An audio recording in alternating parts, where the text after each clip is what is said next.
If you have a higher credit score, you get the key. If you don't have a high credit score, you get the door.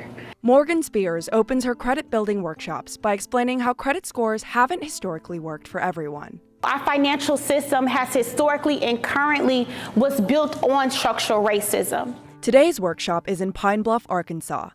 With the nonprofit Working Credit, Spears helps low-income, rural communities raise their credit scores. Residents of the Arkansas-Mississippi Delta region, more than half of whom are Black, have some of the lowest credit scores in the nation. The region also has the highest proportion of people who are credit invisible or have no credit score at all. You have certain communities who have higher access to banks, whereas other communities have more payday loans, pawn shops, title lenders who are constantly extracting wealth out of those communities. Lower credit scores mean higher payments on everything from cell phones to car insurance to home mortgages, putting people further behind financially.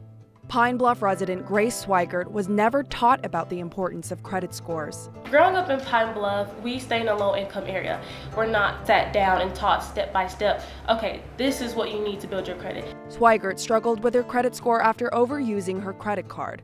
While 660 and above is considered a good credit score that opens up significant savings and loan opportunities, Swygert's was below that, in the fair range. Sometimes you are a little ashamed to admit that, okay, I need help. But with the help of a working credit counselor, she raised her score to 730 by making on-time payments. You have to just put that pride aside and just let it all out, because at the end of the day, they are here to help you.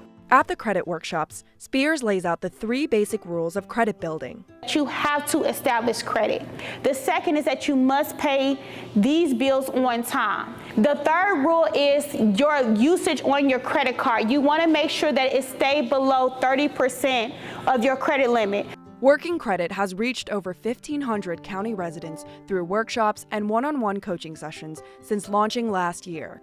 Ivory Hodges became a counselor for Working Credit after fixing his own credit score. What I do is to try to break down those barriers, to really be vulnerable myself and be open myself and just tell a little bit about my story first. He helps them release their shame and guilt towards their financial situations. I think it's just demystifying that and saying, hey, I've been there too. You're not the first person.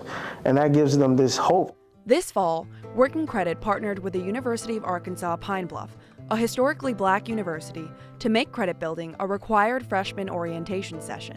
Our hope is that if we're able to position ourselves through our partnerships in Pine Bluff and being able to speak with residents, that we'll be able to hopefully reach a tipping point in the community where people have not just the knowledge but the resources and the support to build credit and hopefully leverage credit as a way to build more.